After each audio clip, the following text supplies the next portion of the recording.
Randi Connell. Am I saying it right? Yes. Connell. Because yes. people Most people probably say Connell, Connell, yep. Connell. You got it Connell. right the first time. Randi Connell. Welcome to My Block Studios. I'm so happy to be here. I feel honored that I'm your first official guest. Yes, On you're this on this new version of My Block. Right. You're it. So we like to call this No Contingencies because the idea is there are no contingencies. Gloves are off. Whatever we want to say goes. Safe space. I love it. So I love it. Thank you for having me. no, it's my total pleasure. So I want to tell your origin story. I am obsessed with origin stories. When I got into the business, the first thing I did was we were at EWM and I got the top, they put it in the Miami Herald, the top producers, and I cut that out, put it by my phone, and I said, all right, what did each person do to get to success? And I don't know that I applied anything, but I just knew that I was obsessed with learning about how people got there because it's so freaking hard to make it in this business. So I thought that your origin story would be of interest to many and certainly to me because I am introduced to you mid-pandemic in 2020. We're living in the same building and we met for the first time and you had probably not even thought about real estate yet. So ironically, I actually got licensed about 15 years ago and it wasn't really a priority at the time for me to, do this whole real estate career, but I got my license and I had just had my first daughter and I did a couple transactions and I actually, just let my license go. I didn't think about real estate. It lapsed. I was that person that did the 40,000 hours. The cardinal sin. And it's like, I kept telling myself, oh my God, I'm going to be that person that they tell you about in the course. Like, don't let this happen. Even if you don't, want to pursue real estate, just keep, but I was that person. So with that said, pandemic came and I, was in a different career at that time that, wasn't really thriving. And, were you in that career for a long time? Was it something that you had been doing for a while? What was it? I was in the hospitality industry. I was the catering manager of a pretty large hospitality company. And obviously a pandemic hit, nobody's catering events. Nobody's, ordering, nobody's doing anything. I recall now. I remember us, having that chat about what you were doing. So, the company had, cut my salary in half. And in all honesty, for the last couple of years that I was in that industry, I kept telling myself, there's so much more out there for me. It was like, this is like buzzing thing in my head for years. You're selling yourself short. Like there's so much more out there for you. What is it? But at this time, you're mid-pandemic, probably feeling a little down. Yeah. Right? Because the pandemic was very interesting there was two types of people. The people who persevered and made it through, because we all had those feelings. We all had the feeling of uncertainty. Mm-hmm. What are we doing? And there's people who, who didn't see themselves out of it. That's why I'm very happy to see where you're at. So continue. Yeah. So of course I was, that feeling that I had been feeling for so many years, like what else is out there for me? I know I have all this potential, but like, where can I put it? Like, where can I put this drive that's like dormant in me? And, I remember, we lived in the same building. I had known about you through Rebecca, actually. Rebecca Cruz, my bestie. And, I remember, I don't even remember the specifics, but I guess I saw you working out or something, downstairs. Do you remember the specifics? I remember I don't remember exactly how we introduced to each other, but I do remember that there was a correlation with Stunna's also. Right. Because you had gone to Stunna's gym. I was going to that gym at the time. Right. And I know that we first started working out together, right? Mm-hmm. So it was great for you and for me because we were butting up on the workouts. Yeah, we were motivating each other like, oh my God, like we have to move. We can't really, do nothing for the whole day. So yeah. Yeah. Yeah, in the pool. I remember. Yeah. No, we were like, you would set up your camera on the water. And I was like, do I set up my camera too? Like, what, And no, it was actually great. It was nice to know, like, I had a workout buddy that, it was a good thing to have during that time. I thoroughly remember our talks after working out, mm-hmm. where we would talk about what you're up to, what's happening, and I could sense that you never opened up to me in the most deep way, but I can tell that you were frustrated. Yeah. It was clear. Yeah. Yeah. I was very unsatisfied in, my career, my career at the time. Like I said, I just felt so unmotivated. Again, I knew there was more out there for me.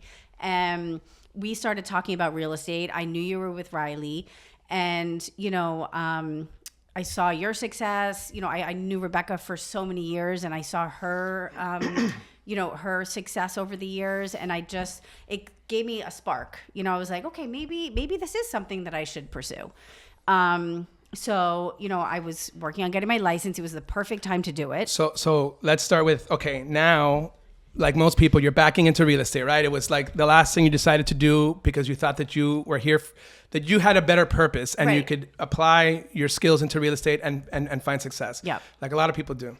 But now you got to jump into a business where you have to front load all your costs. You got to pay for the boards. You got to pay for your admin fees. I mean, you have to pay for marketing. So now it's a little stressful because you're spending money to get licensed, but you have no business. Yeah.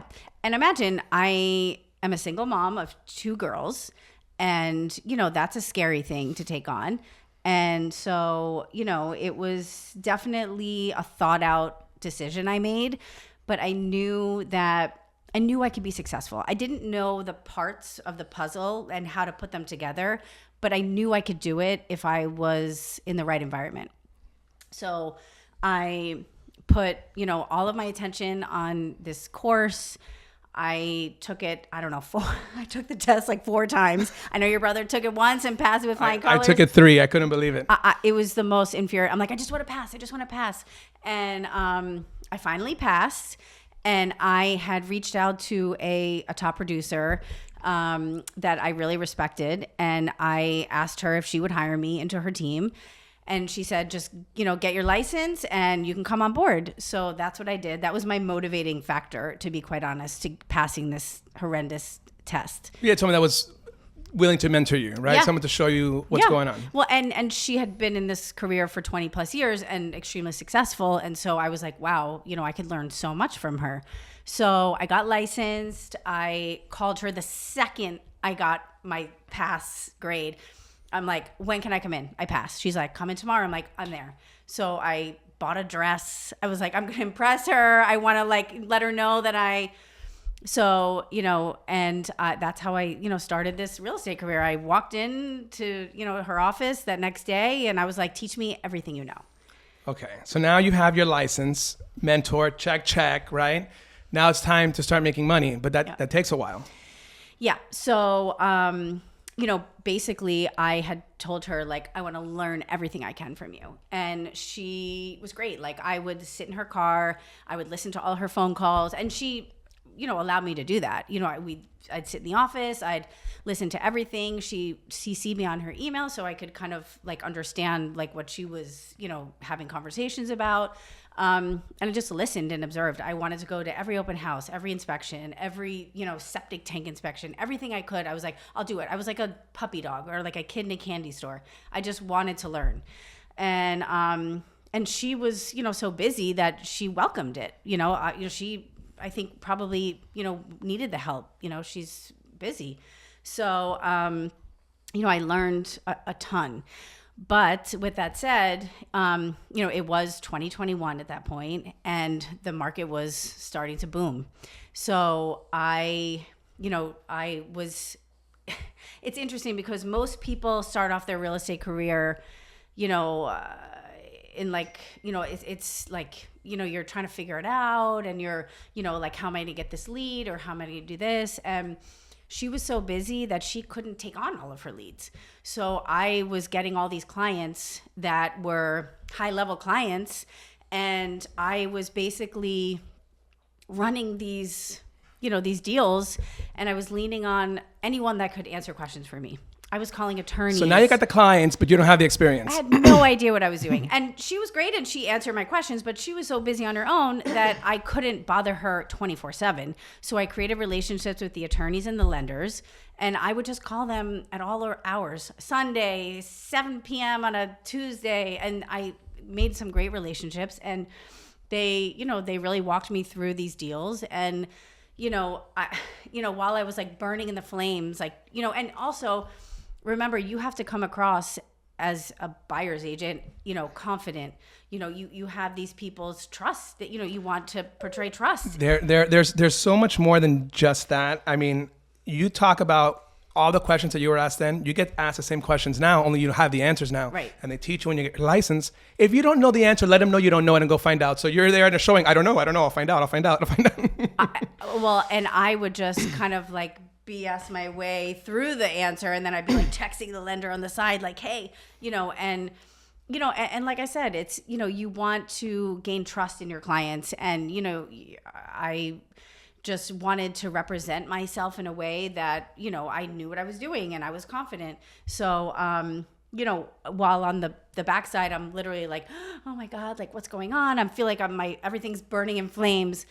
On the outside, I'm like, I got this. I got this. And it was interesting though, because I didn't really learn about real estate 101, because I didn't really learn how to like build your business or like, prospect or, all of like the basic things that you need to know on creating a real estate career. Well, we'll get there because it's not quite basic. And when you find the right mentor, the way we have found it with Riley, that they really, like, he sets you up for working on your business, not in your business. But before you even get there, on top of it, because I remember for me, I had the most pressure I've ever felt financially was during those times when I was trying to get started as a real estate agent. So I'm here showing a house. I can't answer any questions. I've done maybe 10 transactions. And you've got what they call commission breath, and I've always wanted to make sure that whatever I needed for me did not affect what was best for the client, and it's a really hard. It's a hard line to. It's really hard. Yeah, it is, and again, like I didn't, even though my salary was cut in half in my previous career, at least I had a steady income coming in, and so it was a scary time, and you're absolutely right. You want to portray that you're not desperate, or you're not like every dollar counts, but and I think that's the hardest thing when you're first starting out, really, is finding that balance. Yeah. I remember when I tell the story, my origin story revolves around a car I was driving. It was a Jeep Cherokee. It was a hand-me-down from my stepfather, and that's a car that I had when I first started in real estate. And when I went to a property, I couldn't turn the car off because if I did, it wouldn't turn back on. So clients who are in my car saying, well, what are you doing? I'm saying, right. I want to make sure that the AC is cranking so you're not too hot when you get back into the car. So smart. Yeah. So, I mean, I was up against it financially. Yeah. And I remember, like, as you're going through the motions of it, and by the way, you still got to pay your admin fees. Yeah. You got to pay your board. You got to pay all these things. And then you look at your bank account and you're like, holy shit. Mm-hmm. And it's hard for us to even, like, when you only have a handful of deals and you're afraid of any one of them falling through and you're counting on it, it's demoralizing. Yes. And that's what's so good about Riley always says, a lost deal wouldn't feel so bad if you had 10 deals. Go get 10 deals. Well, and that's something that I hear from him all the time, and it really resonates. Like, it shouldn't matter if you lose the deal. Like, you should always have 10 other deals going on. And, and I guess we'll get to that when we talk more about the amazingness of the Riley Smith Group and Riley himself. But, that was not the case when I first started. That's for sure. But no, I mean, that first year, it was incredible because I actually learned so much, but I loved the feeling of it. It was like constant, and it was like really like you have to be able to multitask in crazy situations like that when you have a million things going on and a million things that are going on that you don't really understand.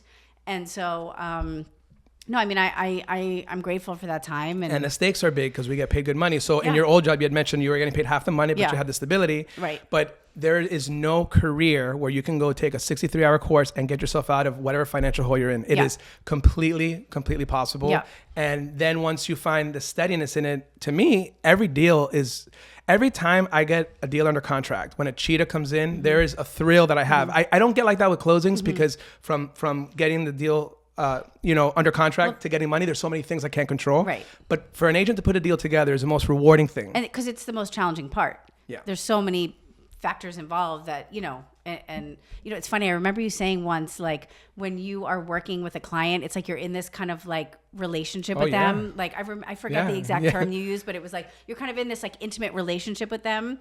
You're talking all the time. You're dating. You're dating. Yes, exactly. And you're, and that's really like the best part of the whole, the deal process is like creating that relationship and, and just getting there, like getting under contract. Yeah. No, but during that first year, I realized, okay, this is what I want to do. Like I felt confident. I felt, even though I maybe initially wasn't very confident, I felt myself kind of becoming the person that I knew that I wanted to be in my career. And it was a really great first year experience for sure. All right. So first year in real estate, decent mentor, top producer, income coming in at this point, some income. So you're feeling good about that, like some stability? More income than I had ever made. Okay. Which was also like, oh, okay, wait a second. I had been, busting my ass for years in a career that I thought was good for me. And then I was like, what have I been doing my whole life? What have I been doing? Yeah. I always, like I said, I knew that I had potential. I just didn't know how to get there. I think what happens, and this is certain for me, I had a hard time finding where I could use my skills into something I was passionate about. Mm-hmm. Yes. That's what I believe. And I see like the agents on our team, I can see you're passionate about getting deals done, but also helping others. Yeah. So I think that's a secret sauce, is the passion. Isn't that everyone's goal, is to actually be successful financially in something that you actually love doing? I mean, that's everybody's goal in life, I think, and I think, that was one of my goals. I didn't know the recipe, but I wanted to love what I did and I wanted to be successful doing it. So it was like this, like so super exciting, revelation when I was like, oh my God, I love this. Like, I love this. I get this high about, doing these things, and I'm also making money. Oh my God, like what better, but I think it's also surrounding yourself by the right people is the key to real success and happiness. Right. So you might as well drive the show here because you're leading me into my next thing. So, okay. You end up leaving the top producer. Yep. And you end up working for a builder in town. Mm-hmm. Okay. And looked like a great opportunity for you. And what happens? So yeah, I was asked to be this, well-known developers, exclusive listing agent. And I was, I had shown his product, a few times to clients. And every time I walked into his product, one of the homes, I would just be like, wow, this is stunning. Like, this is like what real quality is. And, I remember, saying to him, because he would, initially show his own product, I would say, I would love to be a part of what you do, because I like working behind things I stand by and I believe in. And every time I would walk into his homes, I would just be blown away. And I loved showing his homes. Because you got a good reaction from the customers when they walked in. Well, people were banging down doors to buy his homes. So, I had reached out to him and asked him for this opportunity. So we're in 21 still, right? No. So now we're in 22. Okay. The beginning of 22, like I think January, honestly. So he said, absolutely, they were kind of overwhelmed with their own thing. So they're like, yeah, like we'd love to bring you on. So I was like, this is like such the opportunity of a lifetime. This is the opportunity of a lifetime. I have these incredible homes that I'm going to be the exclusive listing agent on. And, I believe in them, and, I'm going to meet so many clients and people and all these things. And I was super excited about this opportunity. We were, I had a ton of contracts and buyers, and I would imagine a lot of people coming unrepresented also. So you're picking a buyer lead. Yeah. So you're now representing these people on top of representing the developer. You're representing this client now. Yeah. Yeah. And, and all the people that would come in that wouldn't purchase, then I add that to my database, and that was okay with them. And, it was a good situation. And, at some point or another, things just started to feel a little uncomfortable. Like there was a lot of unanswered questions going on, and my clients were beginning to get very uncomfortable, and, we don't really have to necessarily go into the major details about all this, but, I ended up feeling like I need to transition out of this situation that I'm in, because this does not reflect who I am as a businesswoman and how I want my business to be run, because I am like on top of my shit. I am in constant communication with my clients. And when I can't answer a question for them, that makes me feel really uncomfortable. Right. So I won't name any names, but just so everyone has an idea, basically, they were taking multiple contracts on properties. So buyers thought they were going to be getting a property. Their deposits were basically putting in an escrow account, quote unquote, probably his pocket, and probably you're not getting paid either. Well, no, so I mean, on top of it, you're also working for free, basically. So, and that, I mean, obviously, like, my priority were my clients and their frustration and, you know, my concern, like, wait a second, like, you know, we were supposed to close, you know, 30 days ago and then 60 days ago and 90 days ago. And now we're, you know, almost a year later, nothing's closing and I still have no answers. And that's when I was like, something's really wrong here. And that just was not acceptable to me. So, you know, that's when I realized, okay, I need to warn my clients to, you know, realize like something's going on. Like, you guys need to get an attorney immediately. Yeah. Because, and, you know, again, I didn't want them to think that I was part of this whole like Ponzi scheme because I had no idea what was going on. I mean, I was just so excited. Is it The Big Short, JD? The Big Short? Like that? It's like a movie. Yeah. It's like a movie. No. It's so funny because I remember people saying, you know, he's like this honest, you know, guy, and he's, you know, he would call himself the king of Coconut Grove and all these things. And he was charming. He can keep on a conversation. Listen, people liked him. If you have ever had a conversation with him, he comes across extremely kind, knowledgeable, and hardworking. And, you know, he makes a great product. And so it was just so confusing to me on how all of this didn't align. And it was scary. It was actually very scary. Are you in your own head like, I made a bad decision? I got set back. Where, like, I mean, what are you going through about like what's going to happen with your business, your career? Like, what are you thinking? Well, two things. So first of all, I truly feel like everything happens for a reason, and that's so cliche, but I believe that to my core. And for whatever reason I was meant to be in that situation, it happened for a reason. At the moment, I was scared shitless because number one, my clients had so much money at risk, and I felt so responsible for that. Especially one of my clients who was under contract on a unit in Glass House that I took him out of because one of the townhomes became available, supposedly, and I put them on there, and you know he had a huge deposit down, and so I get like PTSD. Did any of the victims threaten to sue you, or was everyone cool with you? No, thank God. You know, I was very communicative with my clients from the get-go. From jump, yeah. Yes. I mean, I was doing everything I could to get them answers. And so, you know, I still do have a great relationship with my clients, you know, from that time. I'm working with one of them now to purchase a unit, you know, in the Ritz. So thank God they understood that this had nothing to do with me, that this really was, we were all fooled. I mean, we were literally all fooled. Every single person that had interaction with this developer was fooled. It's no different than the big Ponzi schemes because it was just a big Ponzi scheme in our little neighborhood of Coconut Grove. So that's what it was. Yeah, and it's, you know, it's like this, again, you know, I give people the benefit of the doubt, and maybe that's a fault of mine, but I try to see the good in people. And I guess I always think like, you know, people are good at heart. And so I just kept like pushing it back in my head. Like, no, this guy's not doing anything wrong. Like, you know, things are just taking a long time. And then who's your counsel at this time? Who are you confiding in? Because I know as an agent, I would always have someone on speed dial. I didn't have anybody. And that's, you know, you say like, what were your feelings? I was scared to death because I'm like, the attorney is part of this group and I didn't have anyone to go to. And I ended up reaching out to Rebecca again. And I remember sending her a text like, you need to meet me like now, like 911 SOS. Like, and she's like she knows when something is important. And I'm like, we need to meet.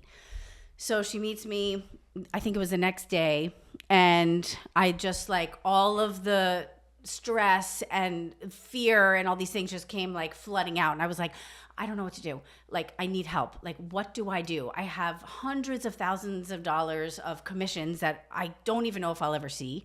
My buyers are in this terrible situation where they may lose millions of dollars. My reputation is at stake. Now what? Like, I left the original person I was working for.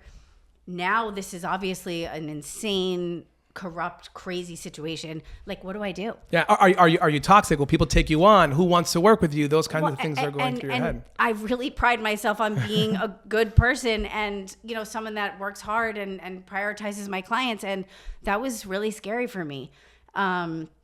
So yeah, we met and I said, what's your advice? Like, what do I do? And then we started, talking about like what I can do to like get my commission or, figure out, how to help my buyers and all these things, like reaching out to specific attorneys. So I started reaching out to attorneys and, got my clients at least got their attorneys set up. So that was great. At least I knew they were protected, and then I would deal with my own stuff. And, I had been kind of like spying on, I shouldn't say spying, but I had been like eyeballing Riley Smith's group for a while and always kind of like, looking at all these like amazing events that were going on and all the support. And, I just kept like thinking to myself, like, I want to be a part of that. Like, I want to be a part of what that is. Everyone seems happy and everyone's supported. And it just like feels like, this is like the place where like the magic happens. And so I said to Becca, like, maybe this is the time where I come, to Riley's group. And I was like, who do I talk to? So she set me up on an interview with Mike. And, it took like weeks. It felt like eternity. It felt like years. I'm like, I just want to get in to see this guy. I need help. It took weeks to see Mike? Well, I think he was like out of town. Oh. And like, I don't know what the situation was, but it felt like, it may not have been weeks, but it sure felt like it. Of course. You're going through a lot. I was going through a lot. Yeah. No, but it definitely was a couple of weeks. So I sat down with Mikey and I explained my situation and I was like, please give me a chance in this group. Like, I know that I can bring something to the table and I just want to be a part of what you guys are.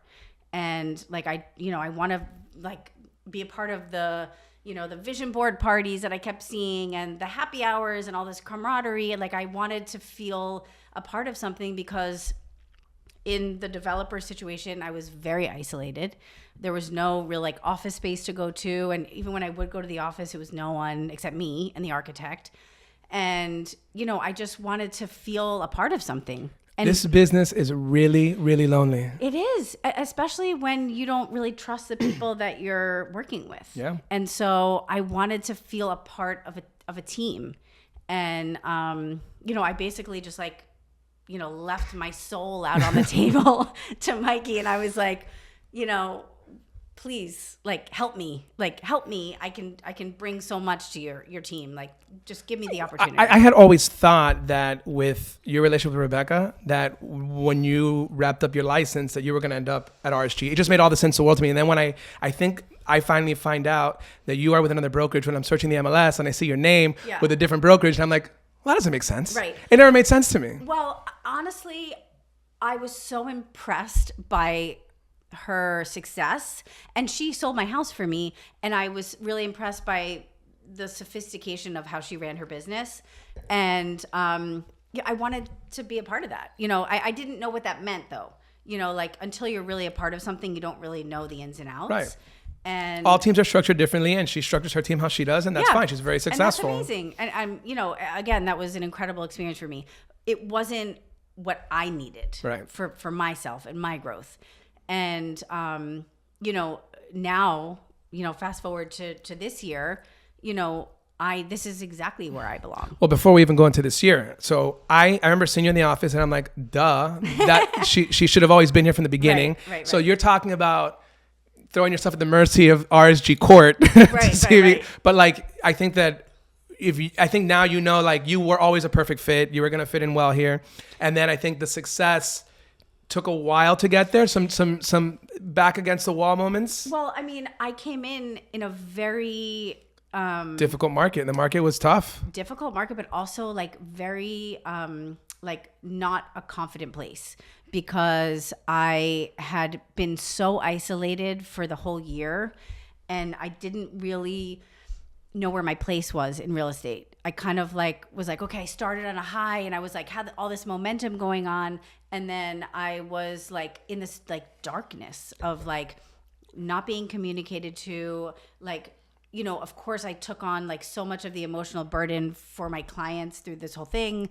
And I just felt like really down on myself. And I am a creature of habit. I don't do well with change. And, you know, I really was nervous to start on a team that was so bonded and had such a great sense of camaraderie in their own. And I was like, oh, I'm like this new agent that's coming in with all this like weird stuff going on. And so it was scary. I mean, it really was. And it was a very weird market. It was slow. And I, you know, getting back to my initial thought of, you know, in our conversation initially, I never really learned real estate 101 and how to get clients and how to build your business and all these things. Well, when you build your business, a lot of it is how you spend it and how you save it, right? So I think all of us struggle with that, because if we can agree that this is an industry where you back into it, you haven't been trained to save that kind of money. All of a sudden, you're getting paid like, 50 to 100 grand a pop in your account, and now you know what are you going to do now? Yeah. So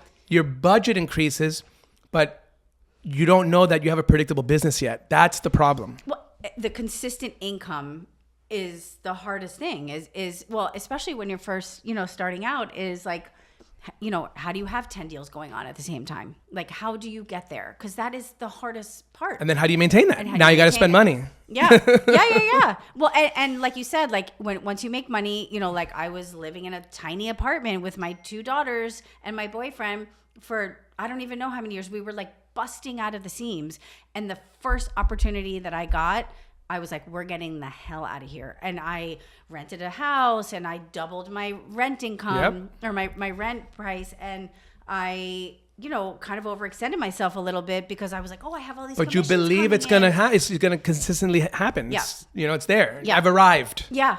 No, I was like, oh, this is great. I'm getting these commissions and all these things. And, you know, I had moved because I had so much under contract, and I was like, oh, like this is coming in 30 days. You know, I kept hearing 30 days. I was like, perfect. I'll be. People always say don't count your commissions.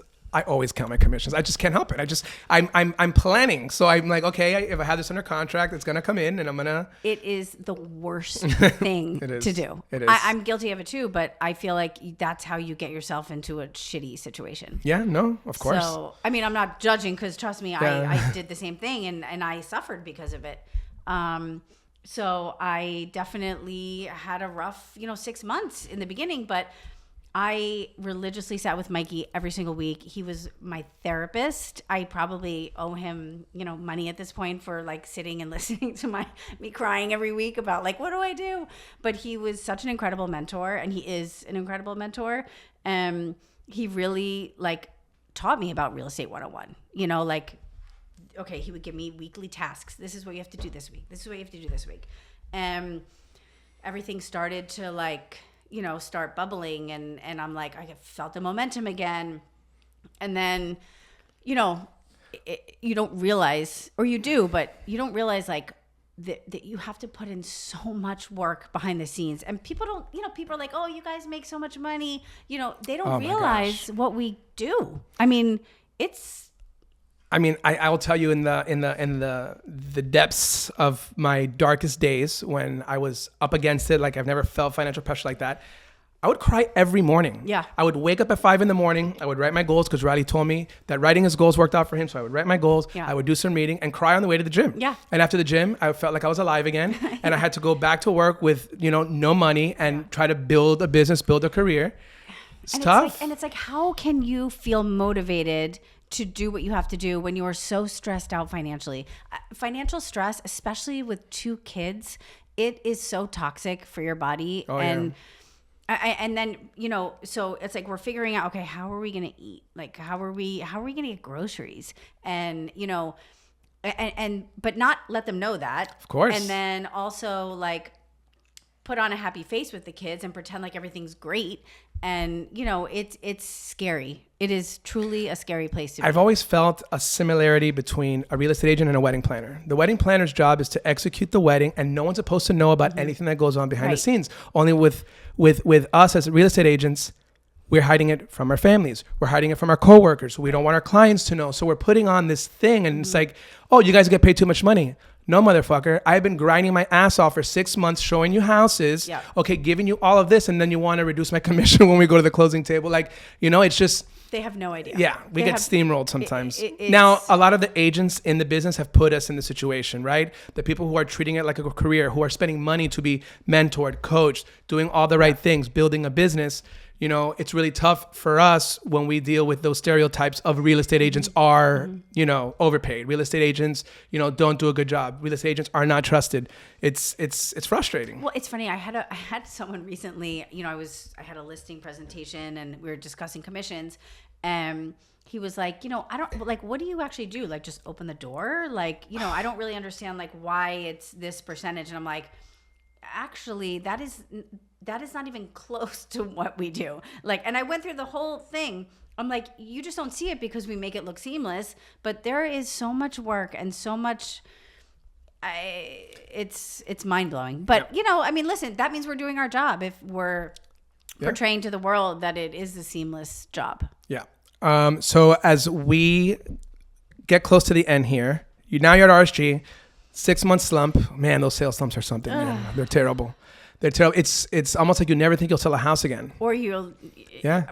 And I remember Riley saying to me, because I finally actually sat down with Riley. I'm like, I want to like pick your brain. Like, what do I do? And he actually said, maybe you should get a second job. And I said, absolutely not. I will not give in to that. I mean, I appreciate, obviously, I get it. Like, that was good advice for a single mom that has 2 kids that are in private school and need all these things. But I was like, no, I am not going to be a part-time realtor. I want to give this 1,000%, and I'm going to do whatever the hell I have to do to get there and be successful. You know, and that's what I did. I literally just like dove into all of the, you know, all the work that Mikey had suggested for me to do, and it paid out. And in, I think it was June and July, I had like 17 million in a month and a half in sales. And I was like, oh my God, hard work pays off. Yeah. I mean, it really does. And I was like, oh my God, thank God, you know, but again, you can't settle into that. You got to keep up the momentum. I know, but it's so rewarding because when you're in, you know, the depths of despair, you know, and I appreciate Riley because he's challenged me like that also. He's like, you know, I don't know how passionate you are. I think that kind of revved me up a little bit. Yeah. I'm like, come on. I'm meant to do this. I know I am. I belong. I love a challenge. When someone says you can't do it, I'm like, oh yeah, watch this. Yeah. I'm going to show you that I can do it 10 times better than you even think I can. And that's, you know, that's my mentality. And, you know, that was a great feeling for me because I realized, okay, I questioned myself for a minute. I'm like, can I do this? And I was reminded, yes, you can. It just takes hard work and it takes consistency. And it takes a support group, you know, and I that's why I love being part of RSG, because they're like, you could ask anyone on the team, hey, I have a question about this, or I could go into Mikey's office and be like, hey, do you have like 5 minutes? And he's like, yeah, of course. And I'll, you know, bounce some ideas off him. And, you know, that I don't think I'll ever feel isolated again. And so that part of the scary stuff is now over because of the support.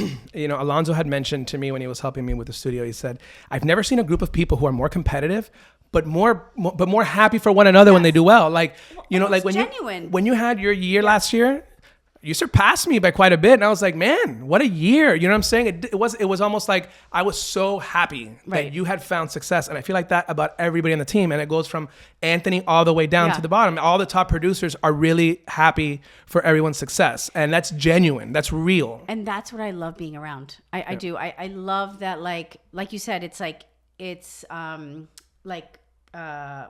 the word? It's, like feel good competition or whatever the, you know, the phrase is, you know, everyone really does want to see, like when someone goes under, and when I see a cheetah, I'm like, yes, like, yes, Ellie's having an amazing first year. Like, I'm so happy for her. Like, it's like when you portray your, excitement for someone else, like, that it's all like, we're all feeding off of each other's encouragement. Yeah, no. And then I think what also, and Mike's doing a good job, and now Rosie as like, the director of culture, what's important is that people who are on the team, or if you're an agent that's actually listening to this, you don't have to sell to contribute. Yeah. If you're in a sales slump, or if you're just getting started and you're going to trainings and you're being a part of the team and you're going to happy hours and you're connecting, you're networking, that is playing a pivotal role in the culture of a team, and the success will come.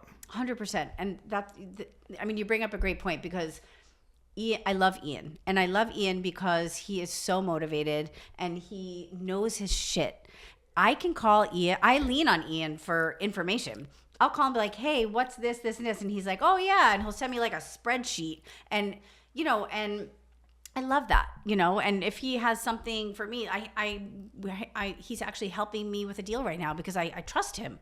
I love the support that he is like so quick to offer, and it's genuine, and I love that about, so many of the people on the team. The team has never been in a better place. I'm going to be now in June 7 years on it. And I'm telling you, I've never seen anything like this before. Yeah. And I think that Compass is like the cherry on top that really supports everything that we're doing, both business-wise and culturally. So what I want to do is, because we only have a little bit of time left, I want to transition from, okay, you were top 4 last year, amazing year, your best year.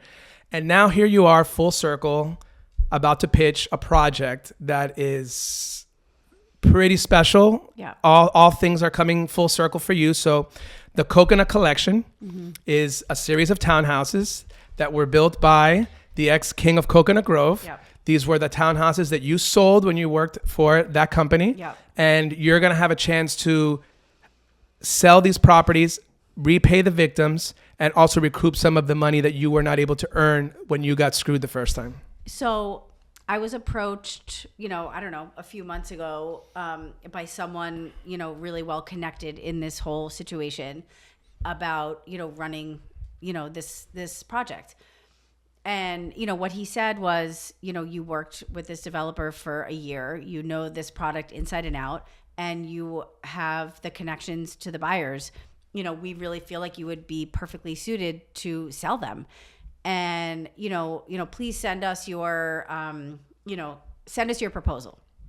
And I send him, I felt so honored that I was, even approached about this, because I have lost so much sleep over my clients' potential loss of huge amounts of money. And I wanted to do whatever I could to help them see that money back, or just do whatever I could to assist in any way. So, I was called by the receiver, and they basically accepted my proposal. And, I just, like I said, I feel so honored that I can work for these people again and try to recover as much money as possible.